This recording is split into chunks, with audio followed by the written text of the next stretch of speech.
On this week's The Next Interview Show podcast. Also, back in the 80s, there was a philosopher named Dr. James Cars, I believe. And he wrote a book that talked about the two games being played in business. One of them's the finite game and one of them's the infinite game.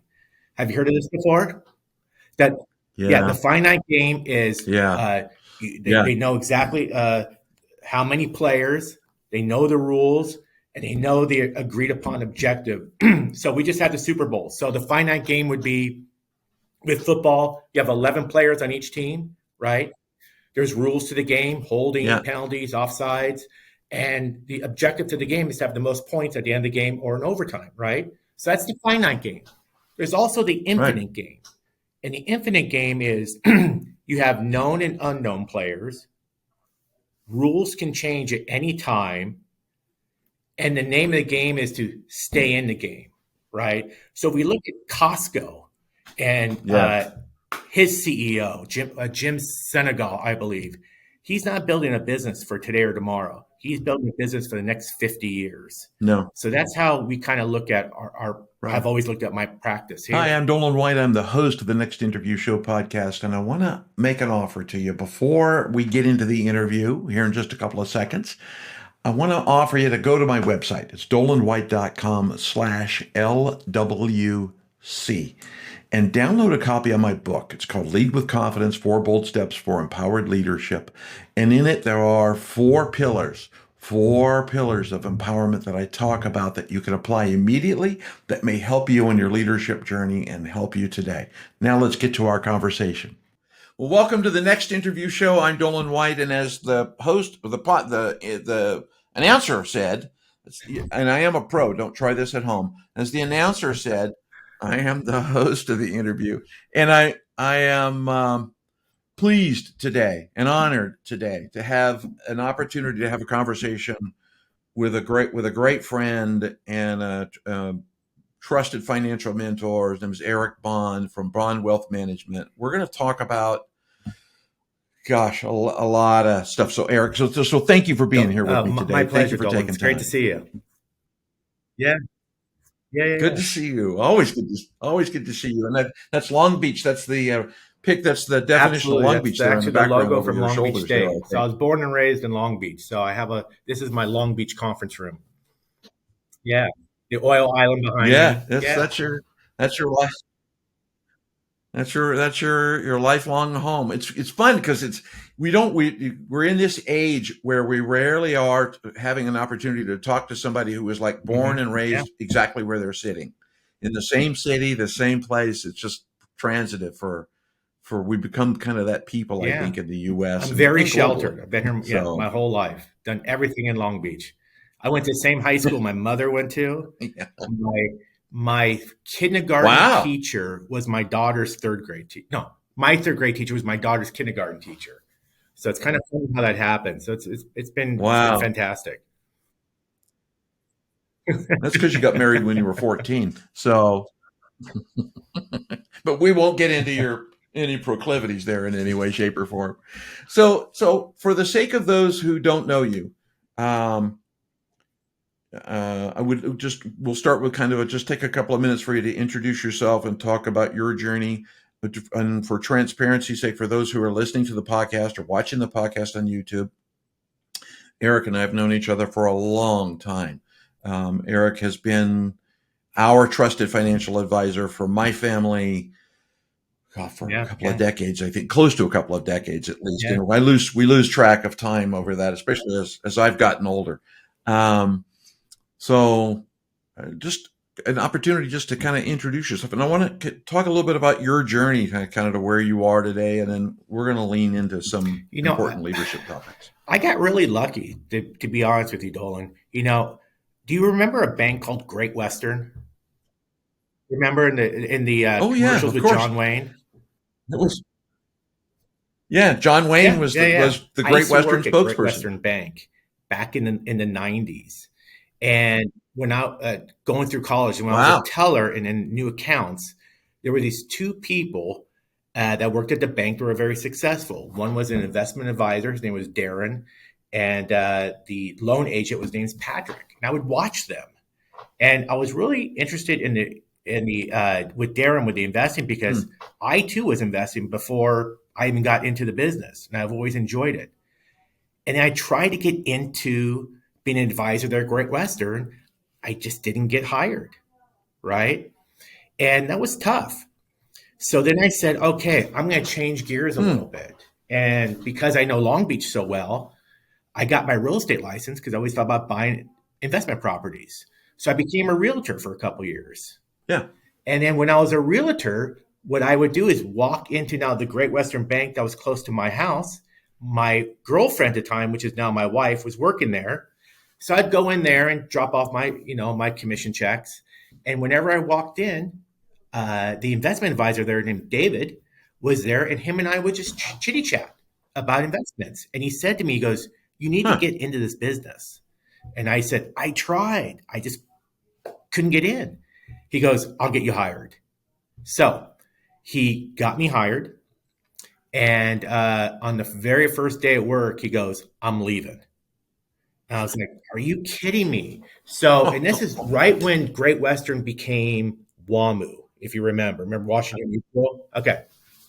Oh, So that yeah. was a big change. Yeah. So I got into business in 1997, and I started from absolute scratch. I was answering telephones for David while I got licensed and built what's called my book, my business. So it's been going on for 28 years now. When I first started, my daughter was just Yeah. now 2 months old, I think. Yeah, when I first started.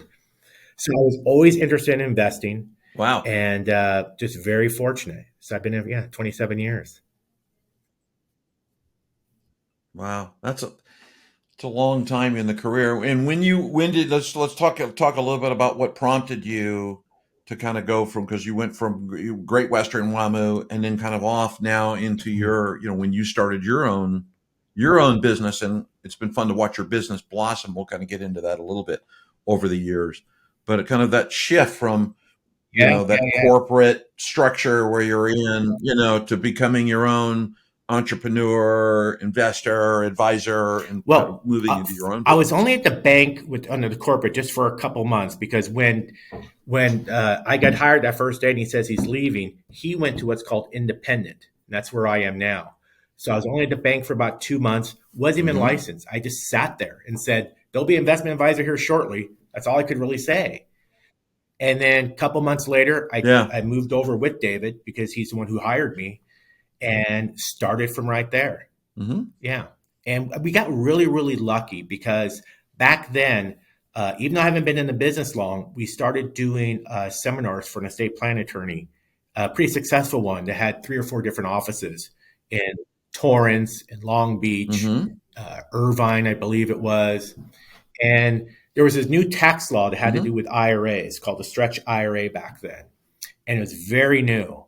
And I just got educated on that. And we started doing speaking engagements with the estate plan attorney. So that really helped in the beginning to build my business.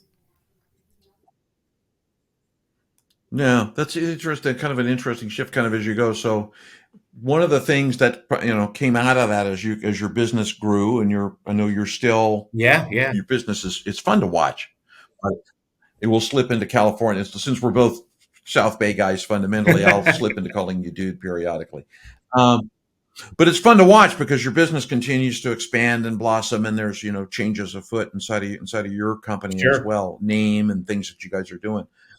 But kind of on that arc, right, as you're moving along, as you're kind of growing your own business, how did you deal with, I think a lot of people, especially when they're thinking from an entrepreneurial perspective, right? How do you kind of deal with that uncertainty, right, as you're making decisions and kind of stepping through it? And there's that, Oh, gosh, sometimes yes. Yeah. fear and self-doubt and all the human stuff that comes along with it. So how do you master that kind of as you That's a go great through question. that? In the beginning, it was scary because I was newly married and had a child, right? But Yeah. I guess I always had some type of, I don't know, calming voice or something within me that said, okay, uh, I know I can do it, right? And it maybe takes me back to, you know, I think we talked about my mom was a concert pianist, right? Okay, so Yeah.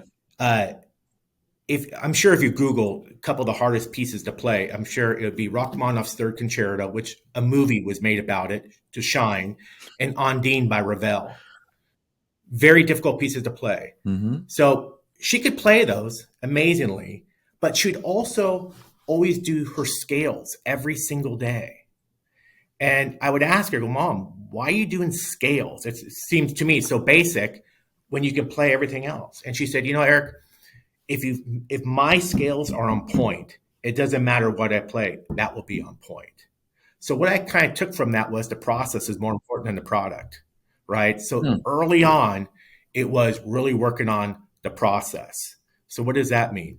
Doing the speaking engagements, learning about new tax laws. What can I do, or Dave and I do at the time, to help the consumer, help the client?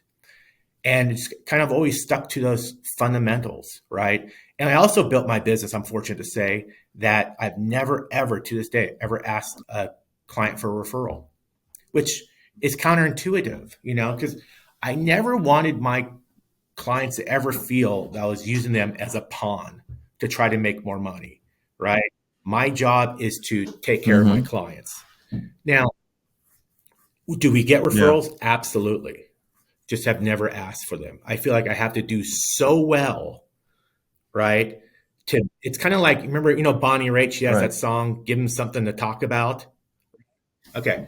We have to do Oh, something yeah. so well, we need to give our clients something to talk about. That's kind of why I have this Long Beach mural in the back. We have two conference rooms, one in Long Beach and one that shows New York.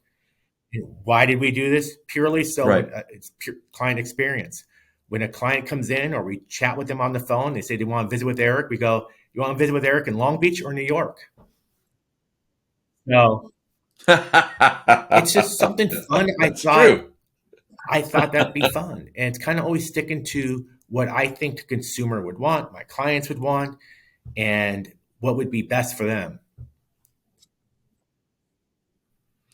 Yeah, I think, gosh, in that little tiny bit, right? Because the people that this podcast is, we've talked about who the podcast is, targeted, right? If I'm focused on, my mission is to empower a million Yeah. leaders. That's my mission. And fortunately, I'm young and I've got plenty of time in front of me to get to a million. So I'm trying to do it as fast as possible. But through that, I think, the we lose track of, if we just Yeah. stay consistent with the basics. Practice your basics every day. Practice. The big stuff is going to come, and there's going to be those opportunities where you get to go do those things in China. And both those piano pieces I'm familiar with. Neither one of them can I play, but I love the fact that you do scales back. Your mom did scales up and down, up and down, up and down, and up and down. It gives me a chance to play rock and roll, because I used to do scales all the time as well. And one of the things that I've always experienced is that that pause, that kind of going over, above, and beyond. And I think to your point, it's not as much as just a client experience, but I think it's important for an all through experience. It's an experience for your team, Sure. for the members of your organization, for those around you, to kind of over deliver on that.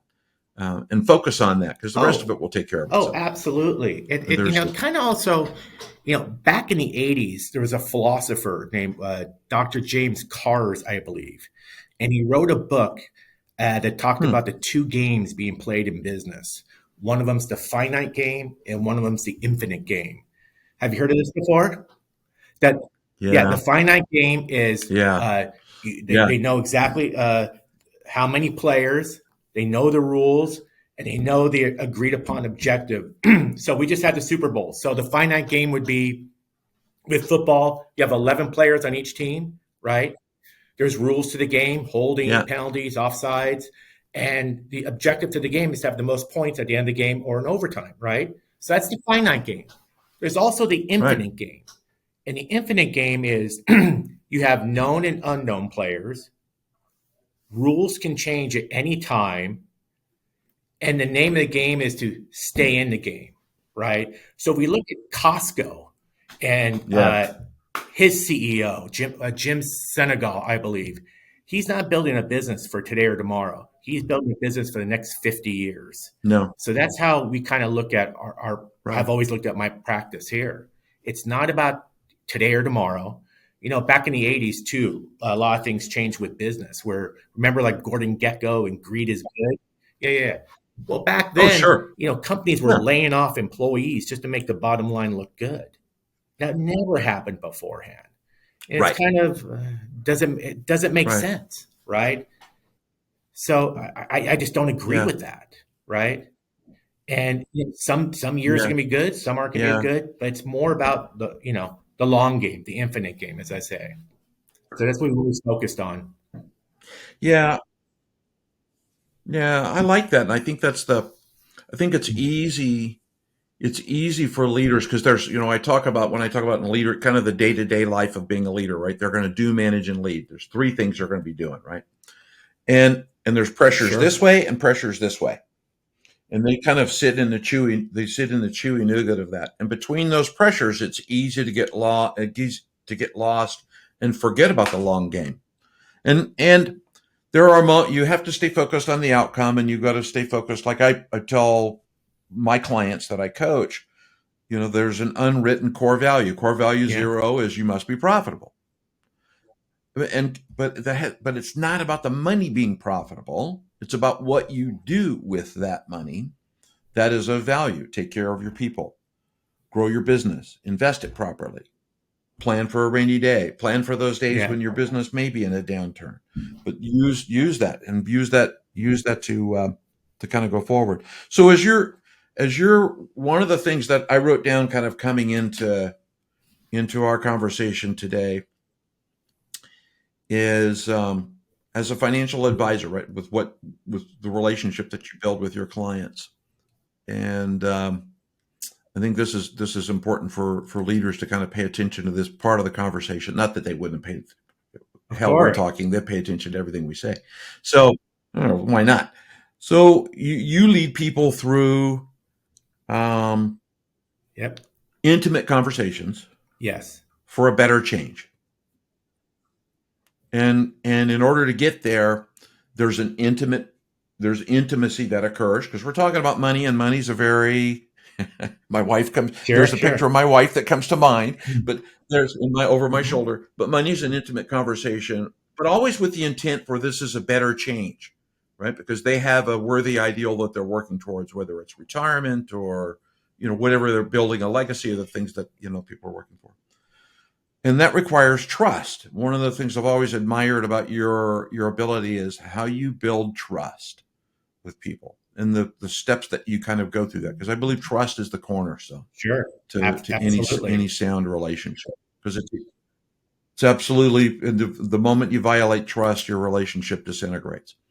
So how do you, when you are, first of all, probably the question is, how do you build Yeah. trust? I mean, what are in your mind, Oh, trust gosh, is a yes. big word and it gets overused. So what does trust mean? And how do you build and engender trust so that you are playing the long game? You are really focused on that end result, which is to lead to a better life or better I outcome. will say with building trust, it's very, very important. And when I sit down with someone, let's say for the first time, I don't think I think about what am I going to do to gain their trust. I never think about that. I'm very big on. Mm-hmm. Let's step back for a second. I'm very big on being authentic, and I have to be myself, right? And I believe people, if I'm authentic, and it shows that I'm authentic, and I care about them, they can smell it, right? They can see it. And they'll know my main focus, and I tell them, Yeah. is about them. And if we talk about, let's say, two people I've never met, you're talking about money, is, I have no idea what, let's say, the husband has been told about money from his parents, right? Both mom and dad, as well as the wife, right? So I have to identify. You just can't focus on one person. Let's say the breadwinner. You have to, look at each of them, right?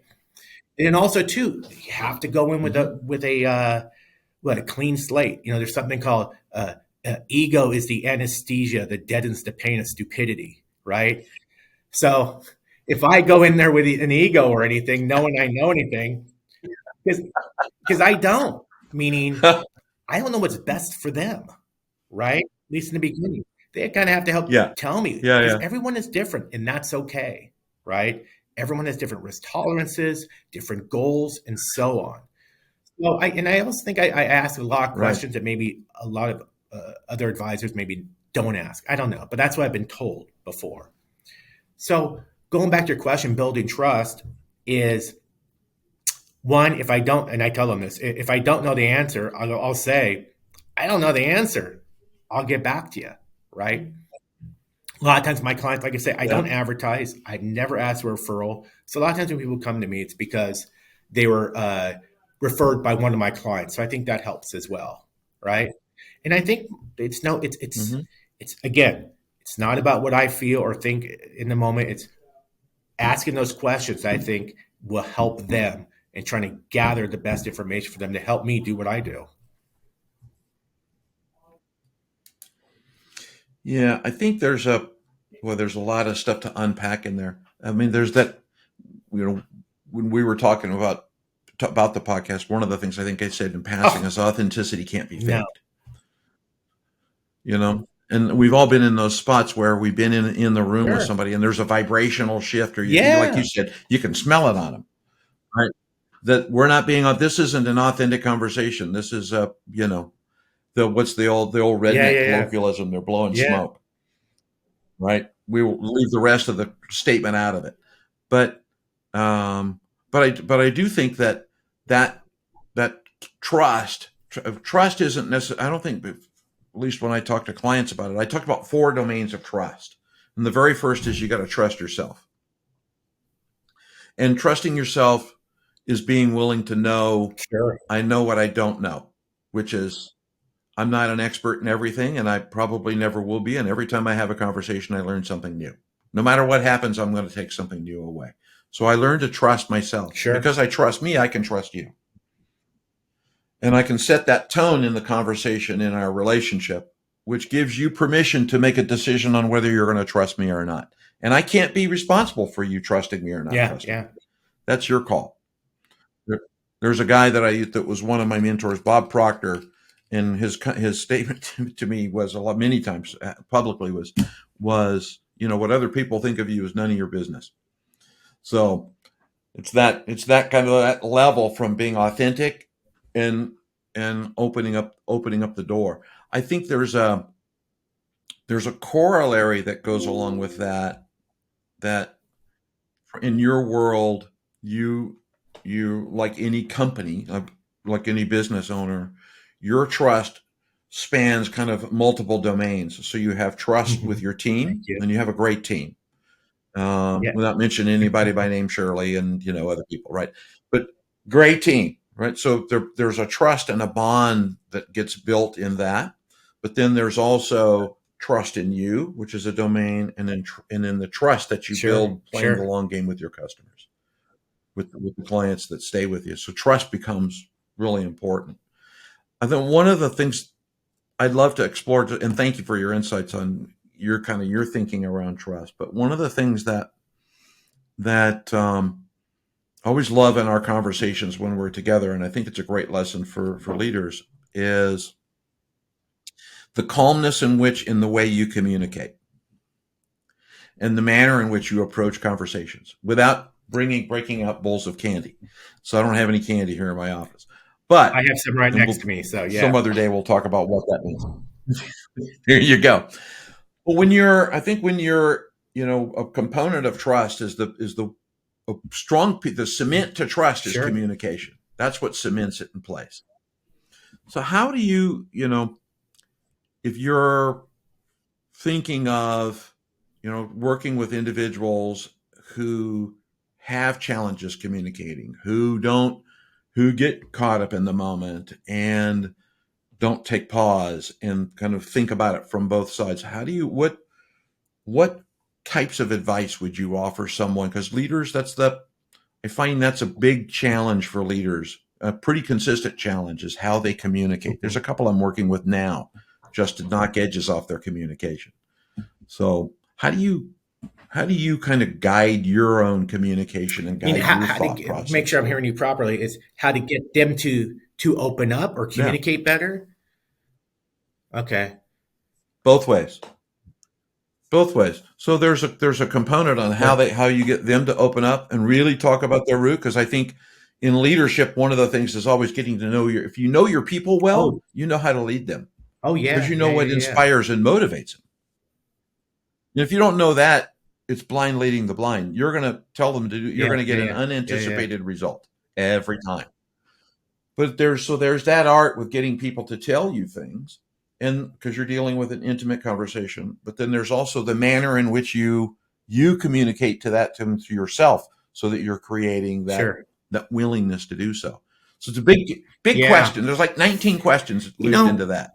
I think one thing that helps is, let's say if it's a husband wife, and for some reason I'm just focused on first time clients, let's say, or prospects at the time, is isolating them as one, Mm-hmm. meaning let's say speaking with the wife, just just her and I just chatting, right? Regarding, remember, whatever she says is valid, right? In the sense that what are her thoughts on money? What does she think of money, right? When she grew up, did she have money? Okay. And what are her goals? I'm not too concerned about what her husband's goals are when it pertains to her, right? Especially nowadays with blended marriages and so Mm-hmm. on. There's so many balls that we're juggling, right? Yeah. Trying to ask the right Right. questions, when to ask open-ended and closed-ended questions, and looking at their body language, right? I try to pick up on tells per se. Yeah. Hmm. So that's what I try to do. I think no, I think it's interesting because I think one of the things I think when we're in it, kind of couch it into, Yeah. leaders talking with teams. I think one of the things that happens in those conversations, I've seen people get very uncomfortable talking about themselves. They can talk about, hey, well, the goal of the company is we're going to increase revenue by 10%. And they can talk about that. But then when that gets on Sure. to, okay, so what does that mean to you? What happens if we increase our revenue by 10%? What do you think is going to happen? And what does that mean to you? I think that's a kind of a unique, that's a challenge to get people to think about it from that perspective, which is a kind of like the idea of put them in a closet and isolate them Sure. and get them in there, just lock them in the room. Uh, so when you're doing that, um, how well, I know you mentioned we could get into the triunal brain and talk about the three pieces of the brain, but when you're watching Yeah. someone as they're talking with you, and you mentioned I'm kind of watching their body motion, Oh watching yeah. watching them. What are you watching for? What are you looking for? That's a good question. I will look to see if they move on some questions, if they alter their body. I will see if they look to their spouse, maybe for guidance or something, right? I will look to see Mm-hmm. um, just facial expressions as well, right? And try Yeah, to, sometimes mirror what they're doing per se to try and make them feel comfortable. Okay. right. But sometimes, money can be very intimate at times, right? And it's different with everyone. And, Yeah, I've had some people that, you know, they don't want to take a lot of risk with their money because they've gone through tough times.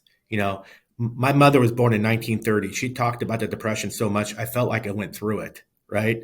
So a lot of my clients, are older and have those problems, right? Where they sure. where they had no money, and really identifying that and empathizing with them about it, and then we all come up and try to find what's going to be the best result for them. But having relationships with each family member in addition to a relationship with them together really helps. Meaning, always ask let's say the spouses, you know make sure that they feel comfortable calling me, where they don't have to have their spouse there and ask certain questions, right? So, Hmm.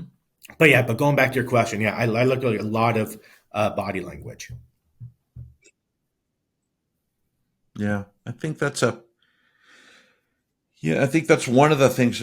There's so many nuances when you're involved in intimate conversations. I think, as a leader, one of the things I always enjoyed was Sure. doing one-on-ones with my teams. And in doing one-on-ones with my teams, it wasn't about work. It's not about, let's not fall into the trap of talk about projects and talking about what are we working on and what are we doing, because we could do that. There's a Yeah. thousand meetings that talk about all of that stuff. The conversation's all about you. And I always, would I love the fact that I would see new team members that would end up inheriting me as their leader kind of go, what? We're gonna Yeah. talk about what? To me? I was like, yeah, Sure. we're gonna talk about you. Tell me about your kids. Tell me about tell me about your house. Tell me about what are you gonna do this summer? Tell me about things you're working on. Tell me about stuff you're going to go buy. And I would always tease them because I would remind them that I love it. Love it if you're going into debt, because that, if that means There you I go. have your full heart and attention. Um, so I would always encourage them. So buy stuff, spend a lot of money. I'm going to be Yeah. focused on that. Let me help you succeed with that. But, but I think that that's that becomes a nuance that gets lost with leaders, is first of all is that ability to have that conversation. And then that's why I love your comment around watching people and how they talk about it, because those tells give you indications Sure. about where their comforts are, and those are pieces of trust that ultimately you it's an indicator to you that those are areas that you're either going to earn trust or you're not going to violate that area. You're going to stay Oh, out oh of it. yeah, and especially like some of my clients that I visit with, or news prospects, the money that they have sometimes it's inherited, and I don't know that at first, right? So it's how did we come up with this Yeah. money?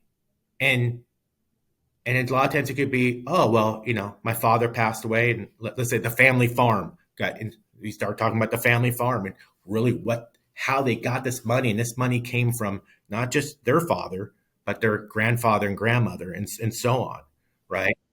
So yeah, and there's Right. always great talks around that. Yeah. Yeah. And I think there's that, and then there's the intentionality, Oh right? So what yeah, does it mean to you? Right. And there's, in particular, if it's legacy money, I'm sure, I was yeah, blessed. I had no legacy. So basically, and my legacy was, if you want it, yep, you got to go get it.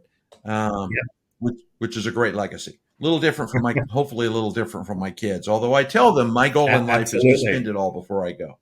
Um, I want to have net zero, not net negative. I just want net.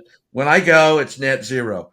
Um, but when you're, I think that's it's a great thought, especially when you're developing that intimacy, because one of the challenges I think that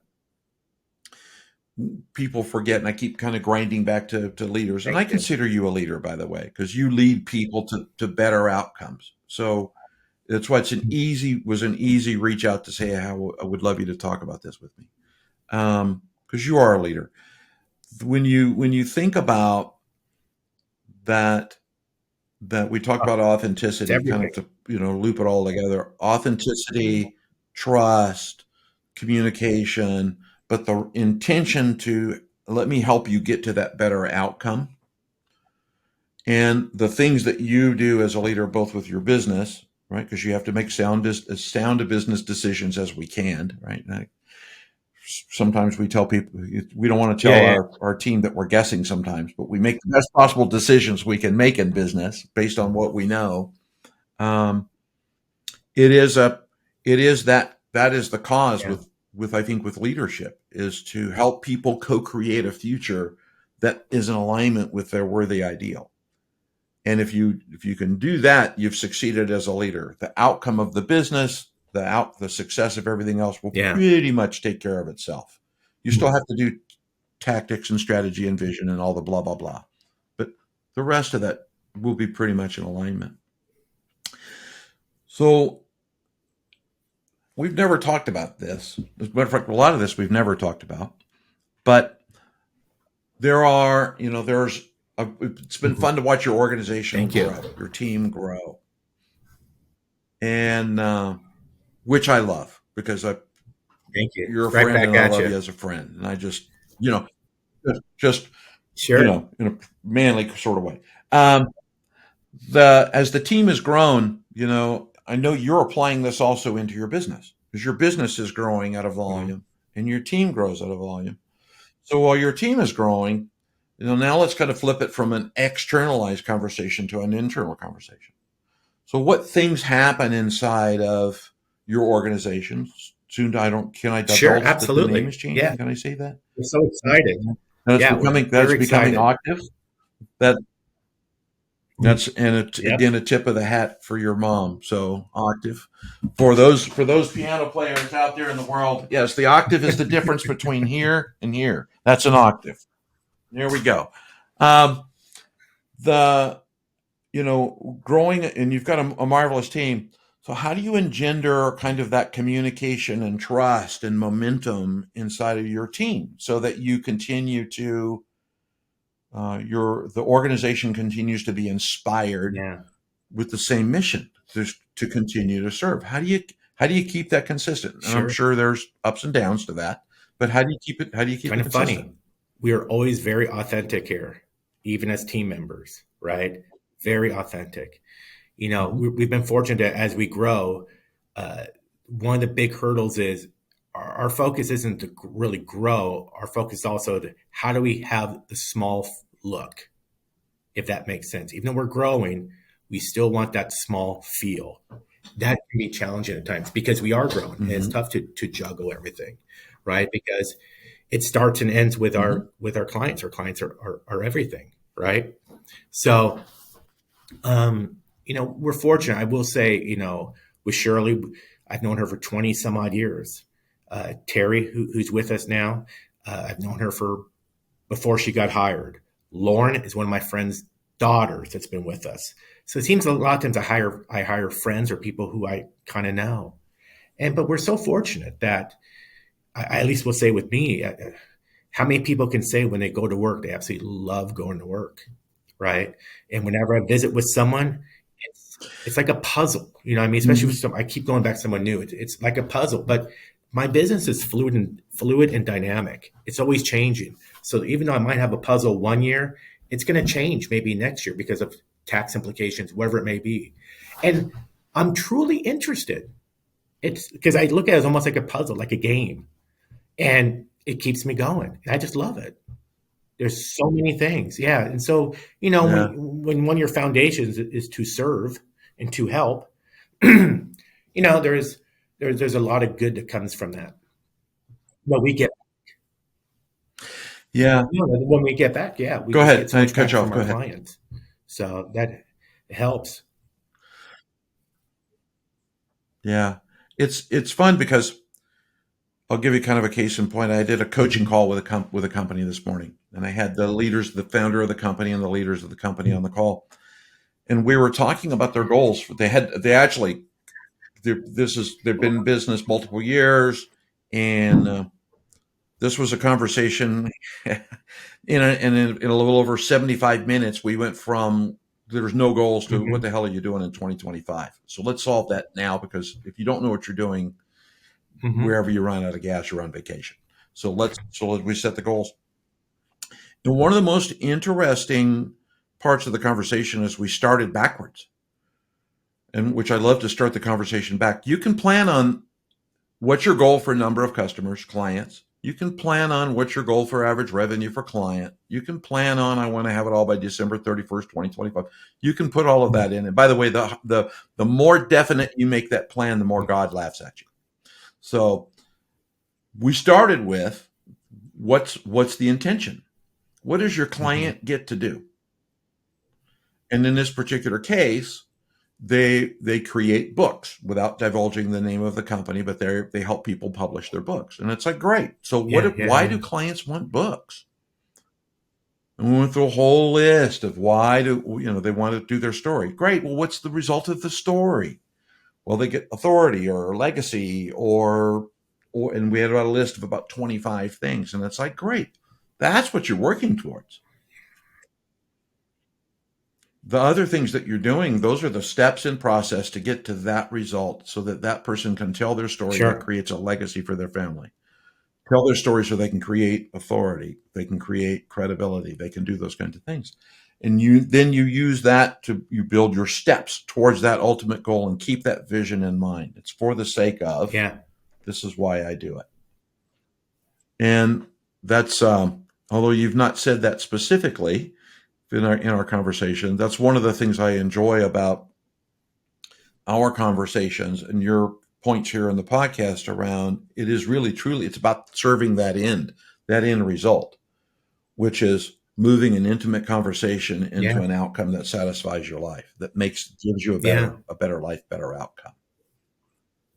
So that's and I think it's the same thing internally when you're working with your teams inside of the organization. It's what do we need? What can we do in our business to Yeah. help bring you to a better outcome?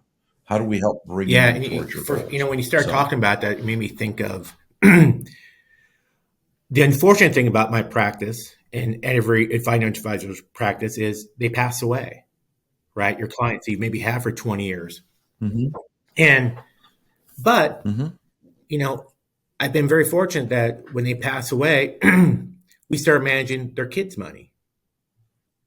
And sometimes we're on third generation. And so when you start talking about to the grandchild, right? I managed grandfather's money and he did this, or, your father did that, and so on. You're like almost part of the family, right. if that makes sense, right? Because I know all the It origins of does. this money. And we can even talk about stories of the parents and the grandparents. And we're very, very fortunate. There's been studies done that even when the first spouse passes away, usually the surviving spouse, let's just say it's a female, I believe it's 70%, the financial advisor will lose that relationship. 70. I'm blown away. We're very fortunate. We haven't. We have so many of the family members. So I don't know. A lot of times their parents are usually say to the kids or grandkids, just call Eric, right? We'll take care of it. So, but you made me think of that. So yeah, and it's an amazing feeling when, you're managing someone's, let's say, money, and it started with maybe something much smaller 20 years ago with the grandfather, so on. Yeah. Right. Yeah. Yeah. I think that's an exciting thing. Oh, That's living it's into legacy. yeah. And in my mind, living into legacy and living beyond where we are today. I think that's all of, I dream for that. I dream for that for my children and my grandchildren and their It's children amazing. is to But going live into back their to legacy. So, it's it's it's really about being authentic. We truly care, truly interested. I think people can pick up on that, right? Because a lot of questions that we ask, mhm, a lot of times isn't about their money today. It could be something simple in regards to their homeowner's insurance. Do they have an umbrella, right? And us running grant deeds on their house to make sure that the tile in the house is tiled properly. Because we're in California, so you should have what's called a living trust, right? You help describe what the living trust is. right. And I tell other advisors, I go, if you're just focusing on what you manage, right, what you make money on, shame on you, right? Because you know Right. what the consumer doesn't know is who is going to help, who is going to look after and see the grant deeds is correct. It's not the attorney's job. The attorney just draws up the trust. It's not the CPA's job. So whose job is it? Someone's got to step up. You know what I Yeah. mean? But if you truly care, if our Yeah. goal is to enhance someone's life, um, yeah, we have to do it. Yeah. Yeah. I think that's a really important topic. And to your point of not the conversation is not Oh, about the yeah, transaction. It's not about the transaction is a piece yeah, is something that happens. There's something somewhere that happens. in all things that we do from a business perspective, but it is well beyond the transaction, well beyond that. And I would agree with you.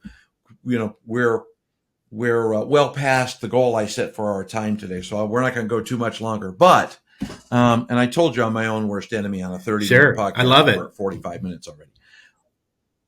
But there's in my career, I remember there was a guy a young guy when I still had black hair and I had a black mustache, and I'm the big man, and I walked in and I had a big title, and I sat down with the guy. His name was Joff Wells, and he was the chief information officer for Fox television stations when Rupert was first rolling out Fox television. I did a lot of work in the studios and media and stuff, as you know, Ben, and sat down with him, and we're talking about the transaction. We did our project and came back, and I sat down with him just to say, how did it go, Mr. Wells? And he went, well, you completely screwed up. No.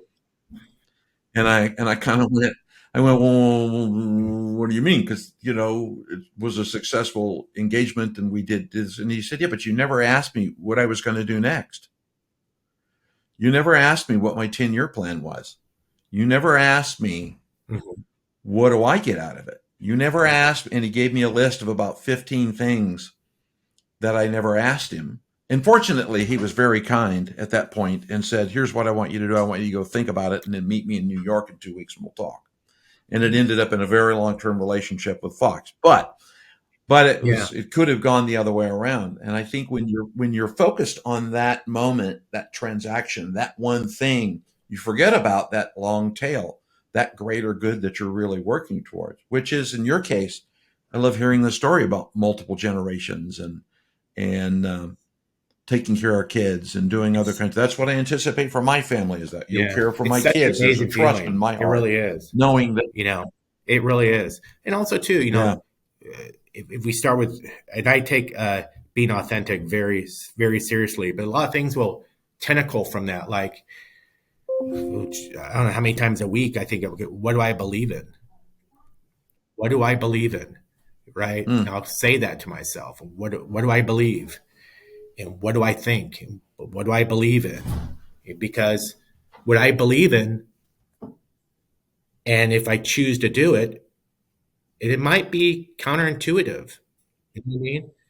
But that's okay. And what I found out, a lot of things that people have said, those are usually the things that usually the biggest hits, let's say, because it's what I believe in.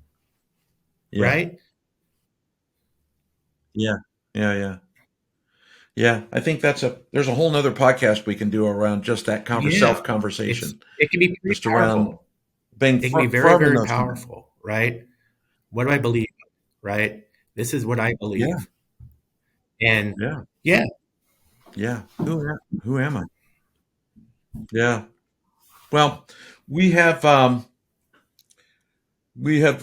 well extended beyond the time that we had said we were going to do this today. But I wanted, first thing is, I want to just extend some gratitude to you for taking time to have this conversation today, because I know there's 1,000 other things you could be doing with your time, and you love spending time with you. And we talk about the gratitude. Remember, I'm the one who stole your with gratitude on the email footer, because you have to show gratitude, right? You got to give gratitude. So very big into that. So I stole that from you. So good. No, thank you. Gratitude is key to success, man. Gratitude is the key. It is. Just being grateful. Just every day. Just be a little grateful. It doesn't have to be a big act. Just be grateful. Get up every morning and say thank you when you're getting out of bed. Just do it. So thank you for doing that. As I mentioned, the intention for this podcast is for leaders to learn more about being leaders. And there's a lot of content that we've talked about here that I think is invaluable insights for leaders, things that we forget, and there's things that they need to learn, like get up in the morning and do your scales. Gosh darn it. Sit down and know your scales. Do them all. Right? The process is more important than the product. Master the process so it becomes just part of your core. Just master the process. So I'm grateful for that. So I'll just extend gratitude, dude, for you. I appreciate it, pal. Thank you so much. Thank you so much. Thank you. Now, two things. The very first thing is, I know you don't solicit for business. Your business grows with referrals. People will want to know, so how do I know more about this Eric guy? What would you say? Hey, if you want to know more about what I do or about our business, and if it interests you, great. I would say wait till they go to my new website, which will be octaveweb.com. They can go to my bond wealth management, which is mgt.com for right now. Or they can reach out to us at, just call us on the phone. Yeah, whichever way. Or email me. Yeah. Okay. All right. I'll put all that in the show notes. So if you're interested in those that are listening, it'll be in the show notes and you can hear, because if we recite it out, you'll never remember it. You can't write down fast. That's why I always love being in the car at 60 miles an hour and they say, call 1-800 blah, blah, blah. It's like, wait a minute. Very true. I can't do that.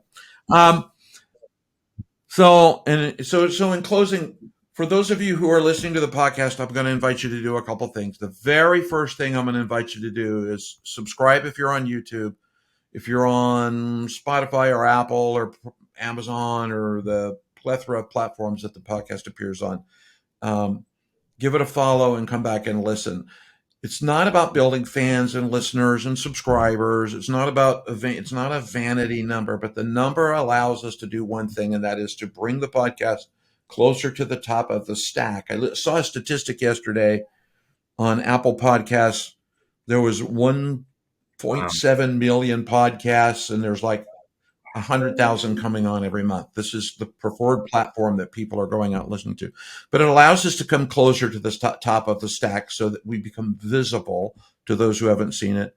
But the big ask is, look, if you know a leader or two who are having challenges communicating, being authentic, really working with their teams or their clients, who want to know about providing excellence in client experience or just taking care of the people around you with love, give them this podcast to listen to. My mission is to empower 1 million leaders, and by empowering 1 million leaders, I can't do it by myself. It becomes replicatable. So share this, have other people share it so that they learn more about leadership. That's my one and only call to action with the podcast, is go share the podcast. On that note, I'm going to tell you thank you. I appreciate it. Again. You've been listening to The Next Interview. For more information about today's guest, be sure to visit the show notes. If you enjoyed the show, give us a follow and be sure to join us here on The Next Interview.